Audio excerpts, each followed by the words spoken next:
Meet Sav, Caroline, and Raven. These individual artists all recently went on tour together titled the Rock, Paper, Scissors Tour, and I'll let you decide who's which. I got a chance to interview them each individually, as well as get some footage of their show.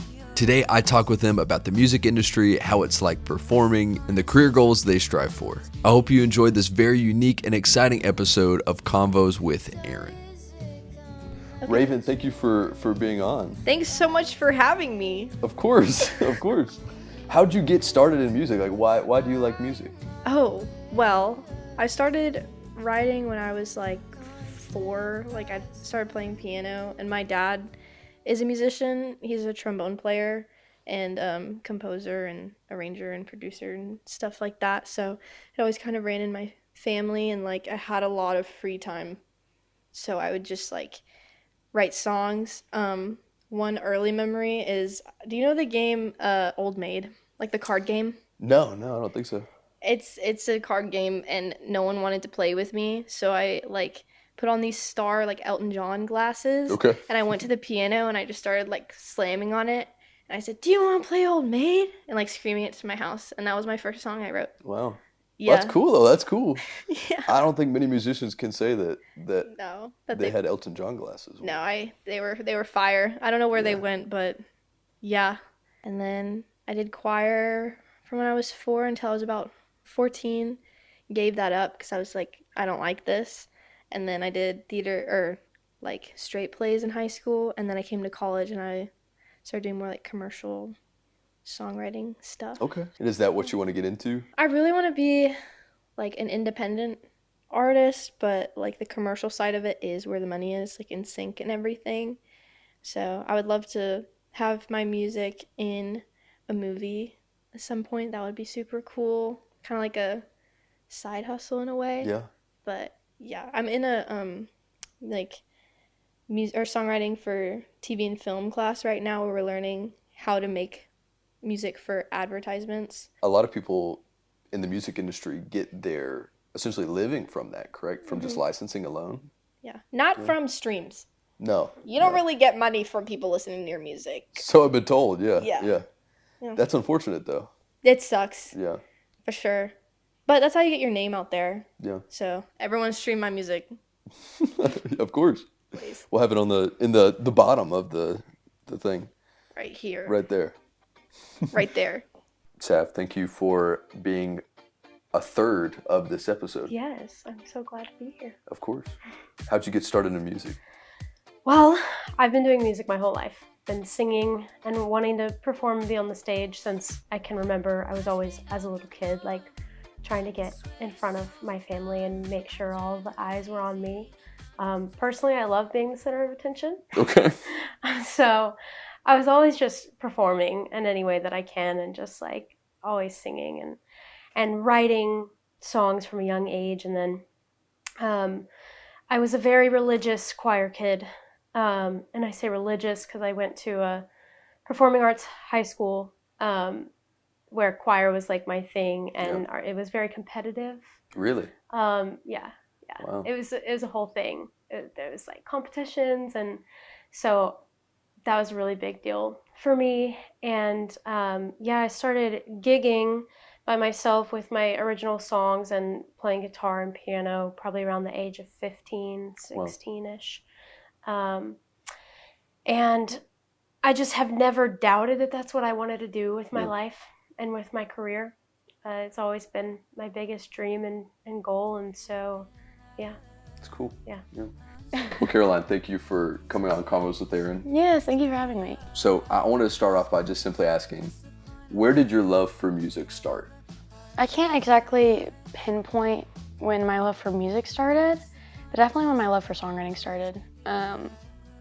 Growing up, my parents, they're not very musically inclined, but my sister, she's incredible at the piano, and she played violin and stuff. And so like she was already kind of doing all that stuff, you know, like my parents got us all into piano at a young age. Cannot play piano anymore. Okay. I cannot do it. I listened to a lot of music. I always loved listening to it. And my dad was a huge country music fan. That was all he would listen to ever. And so whenever we were in the car growing up and he was taking me places, we just kind of listened to the radio.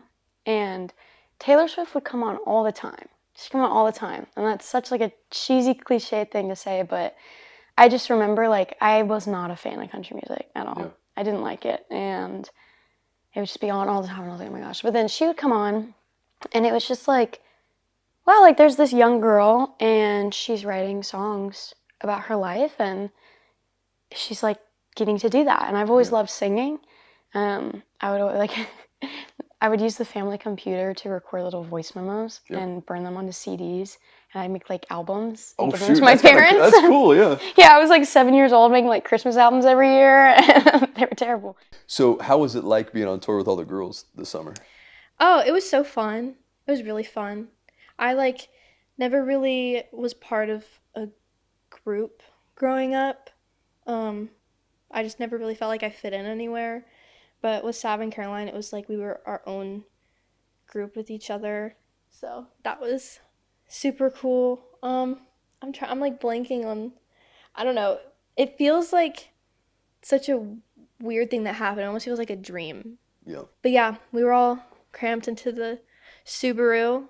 Felt like the real like rock star life. Yeah. Staying at people's places, just like play shows. It was super fun. Would you see yourself doing that for your whole career, or do you think? I would like to do it again. Just because like that is the way that you get your music out there, and I think it's really special to be able to do that in person because everything is online now. Yeah.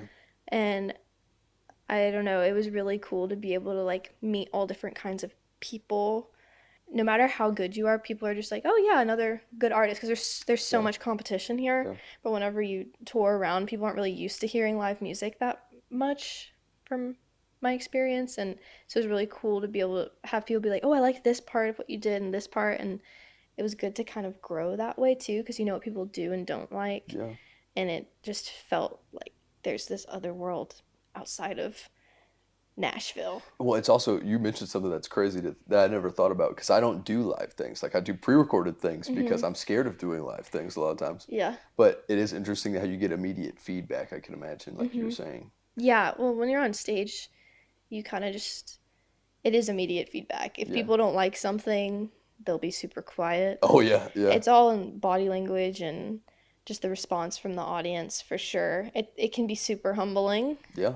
But I mean, it teaches you how to get better, and I feel like sometimes it's hard to get better when you're in such a competitive space. It's like fighting for attention all the time. It's exhausting, and I'm not a very competitive person. Yeah. It was incredible. Like, I mean, as soon as we were done, I was like, oh no, I gotta go back. I gotta go back, yeah. I don't want it to be over. Yeah. It was genuinely life-changing. Yeah. And I want to continue to do it. I'm already like, okay, guys, let's plan the next one. Let's do another one. Yeah. Yeah. That's cool. That's cool. But it's very wholesome and heartwarming to be able to share space with so many talented people. That's cool. Yeah. And also it's cool too, because I'm sure that allows you to essentially take a step back and see what that's like to admire, I think, for example, your tour mates' music. I think it was cool too, because like I think we all really grew so much from tour in so many different ways. I know like specifically like how I grew or whatever, but like one thing was we were at the last show at the basement, like whenever I was just watching them perform their sets, I got like so emotional. I started like crying in the audience because I was just like, wow, like seeing where we started off when we started tour, we were like kind of underprepared when we first started, and we were really stressed about it because we had spent so much time planning it that we didn't spend a ton of time practicing for it. And it was just a very stressful thing at the start. Yeah. At least for me too, I just like felt like I just didn't really understand what was going on in like the best way. And so like as tour went on, we got more comfortable. We had really good responses from the crowds, and like we were able to just grow in ways that we needed to. I actually, at this point, hate performing alone. Really? With a band is one thing. Like with my band, it's so much fun. Yeah. But that's not alone. Like by myself with just a guitar and vocal, I feel like I don't have any energy to feed off of other than the crowd. And unless I'm just performing in front of a really good, like nice, supportive crowd, which is very uncommon, especially around here, I feel like I'm not getting any energy, and it makes me feel like I'm not doing a good job. I'm also not enjoying it. And although I love like performing regardless, like even if there is no audience, like I need that some energy around me to feed that. So having Raven and Caroline with me on tour and us getting to do it together was like a big game changer.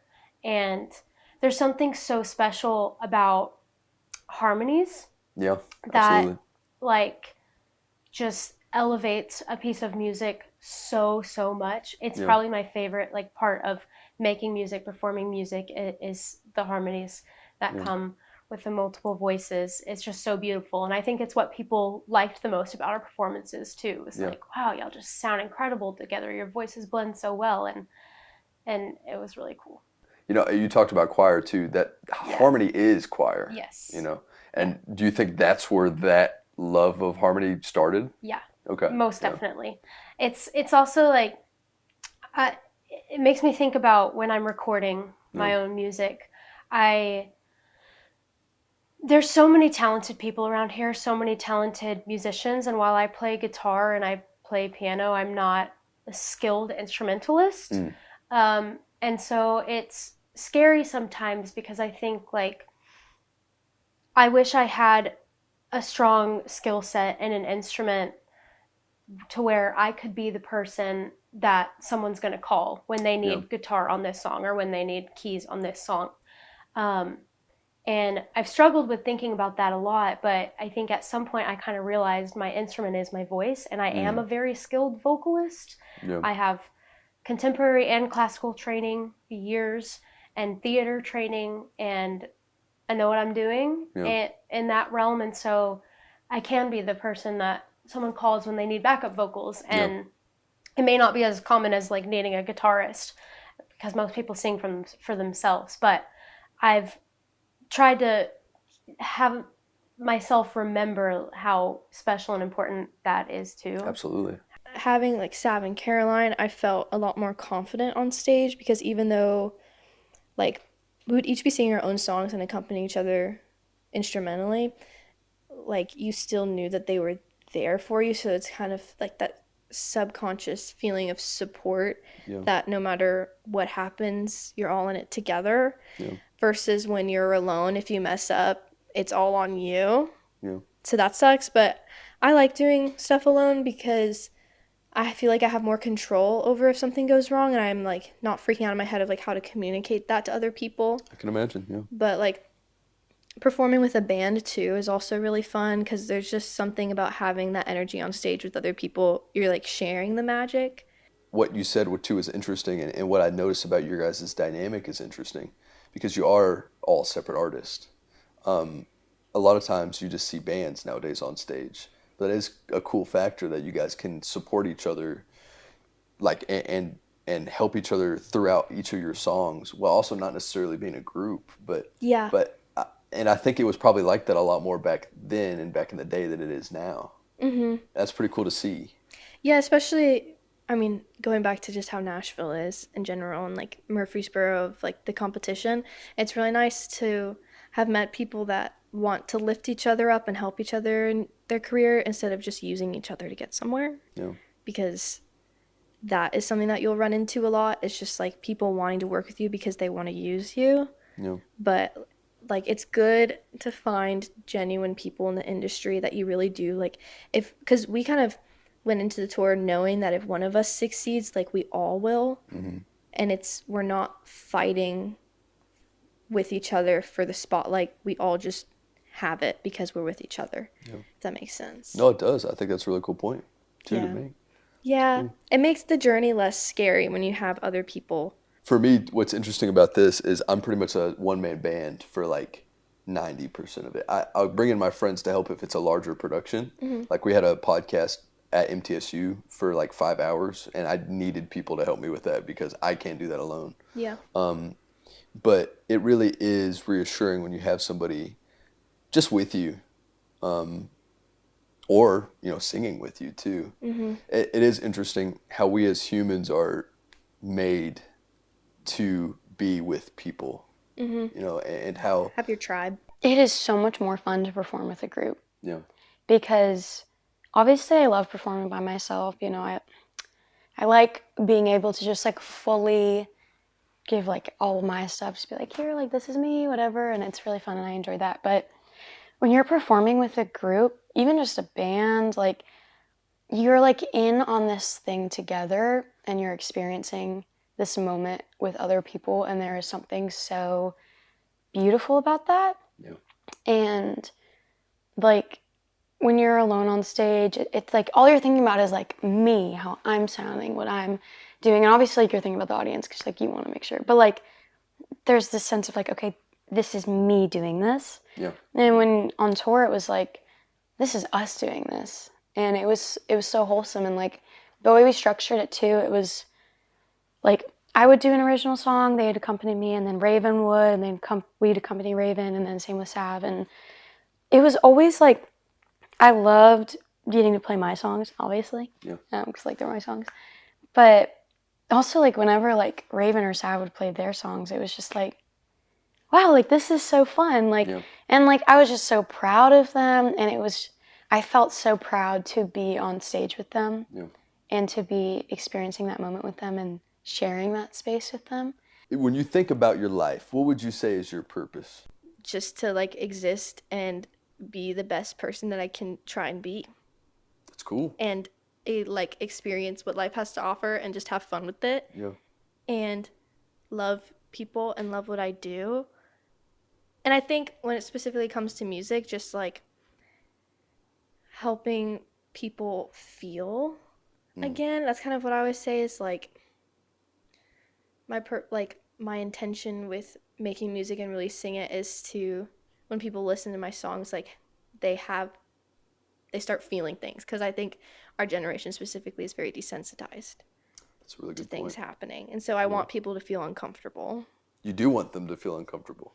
It's not bad. Yeah, because it's like I feel like whenever we feel anything that we're not used to, like sadness or anger or embarrassment or jealousy, we try and push it away. But when you listen to music, it kind of makes you feel that, and you can't really push it away. So it's important to make people feel that, and then them be like, I haven't felt that in a while. Why did I feel that? And then figure it out from there. That's cool too, because I think music, it does scientifically change the way your brain reacts to it. I mean, it is a chemical reaction. It's really cool that you mention it. I feel like everyone's born with a certain talent or like a purpose, like you were saying, and like I want to use music to like help people as much as I can, but even if it's just like on a very tiny scale. Like if I play one song and it makes one person cry, I've succeeded. Not that I want to make people cry, but also like it's good to do that. You're funny you mentioned that, because that was one of my goals when I first started video. I was like, I want to make somebody cry once. And I did weddings for a little bit, and that's all I needed to do. I love my music and I love making it, and even if I wasn't performing, I'd still do it, but I can't say that I would be just as happy as I would be being able to perform, because again, it's just something about like the performance aspect of it. I mean, I did theater, acting, growing up, and that's also another love of mine. Like I love the theater life and just like putting on a show. Like there's something so special in putting on a show. And touring was incredible. That's the other thing. Like I really want to be on the road. I really want to tour. And I'm very weary of using the word will, saying I will, because I think if you say I am, because I am already that person.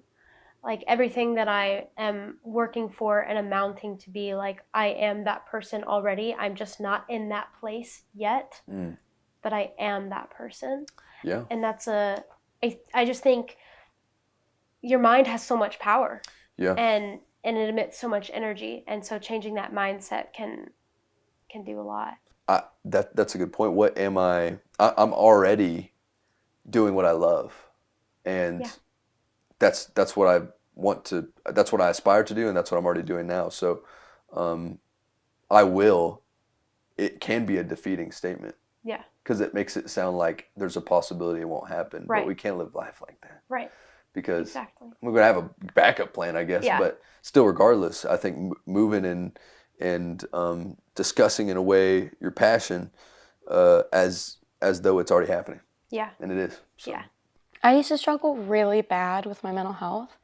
And it was like, I was just kind of in this bubble, and every song I wrote was about that, and the music I listened to was about that. And so I always said that my purpose to releasing music was to make music that would help people. Like the music that I listened to helped me. Yeah. And I loved that like mission statement or whatever. But as I've grown and I've worked through those problems and stuff, and I'm at a very good point in my life, my music has just adapted with that. And so I'm not writing these songs anymore necessarily. I mean, sometimes I am. I write all kinds of stuff, you know. But my music has adapted and it has changed. And I'm not going to not be proud of something and not put it out just because it's not like the kind of music I always said that I was meaning to make. Yeah. That's been like a weird thing, having to kind of adjust what my purpose is and not knowing what it is. And I've been talking to so many people because I'm like, what do I do? What do I do? And like, Yeah. I was talking to my boyfriend the other night, and he was like, you think you always need the answers. And sometimes you just can't have the answers to things. True. Yeah. And that's not a bad thing. Yeah. So I'm trying to learn to not pressure myself to have all these answers and just know that the reason I do it is because it brings me so much joy. Yeah. And it is the one thing in my life that brings me the most joy out of anything ever. And it always has, even in the moments when I'm like really stressed because I'm trying to do all this like even the business stuff that like stinks, Yeah. you know, like when I'm like, oh, I have to send all these emails and I have to do this and whatever. I still love it. You loved it. Okay, so I actually hate email. So yeah, I admire your love for email. Yeah. I'm not like, oh my gosh, this is the best thing ever. Okay. But it's like, even when I'm like, oh, I don't want to do this, I'm like, okay, but like I get to do this. Yeah. Because I love doing this. So Yeah. I don't know. No, it's cool.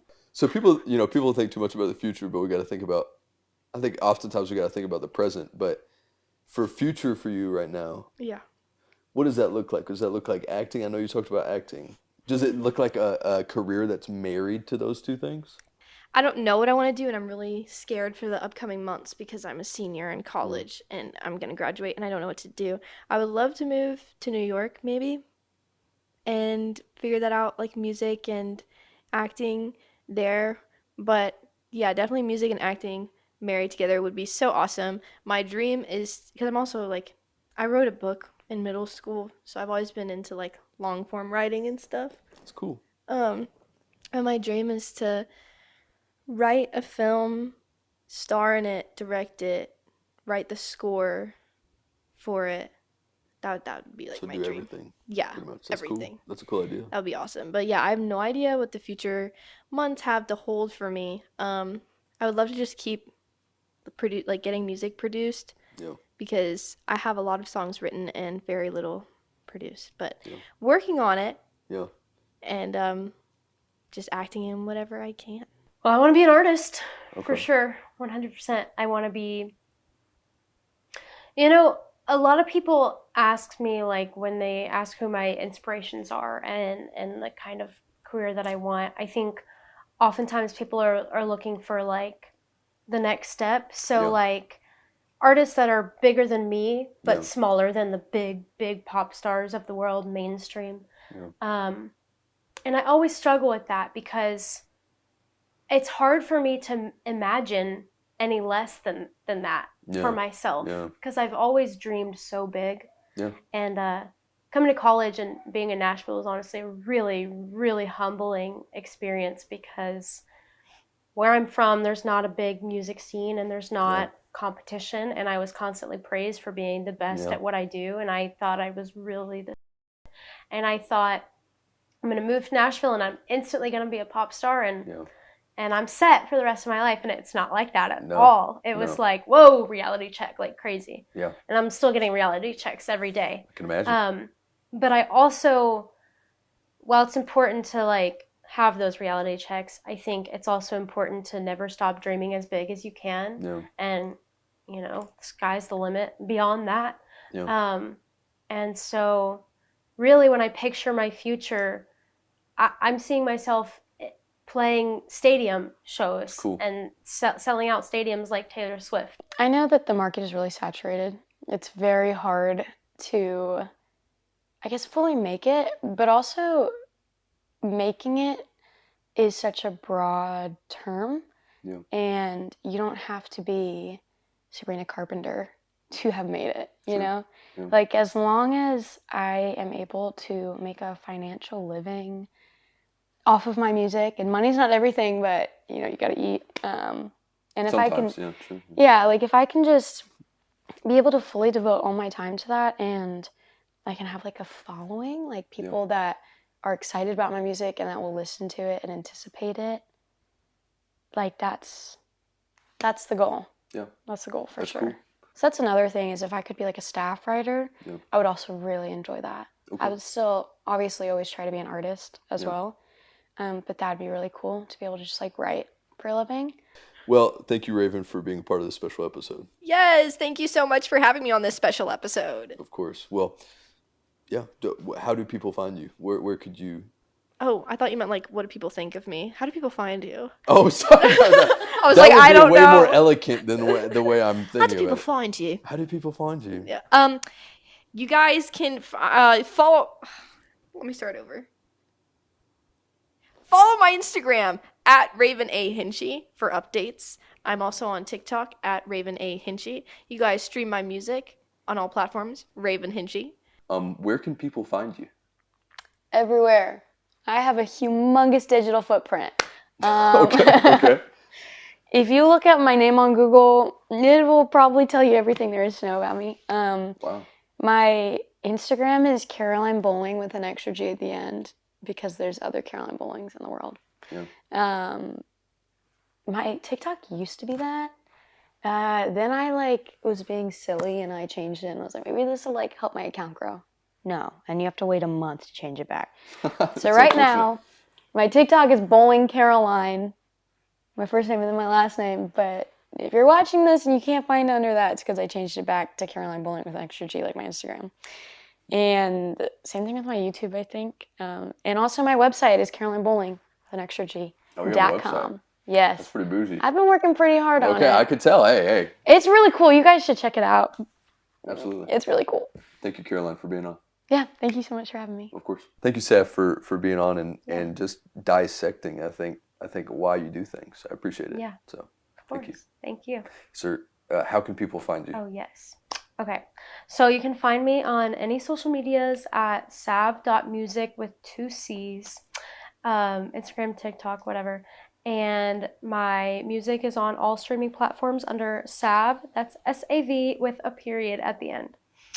And yeah. Very nice. Thank you. Thank you. Well, it's that time again. It's the ending of the episode. It's so sad. But you can subscribe because we might have one next week. So you can subscribe, like, share. I would love that. You should. And yeah, absolutely. They should. Anyways, you can also, if you're interested in being a guest or you know somebody who'd be a great guest, we're always looking for a guest. There's 52 weeks in the year, and I'm trying to fill those weeks up. So if you want to be a guest, you can email us at convoswithaaron@gmail.com, and we would love to have you on. So thank you, and goodbye.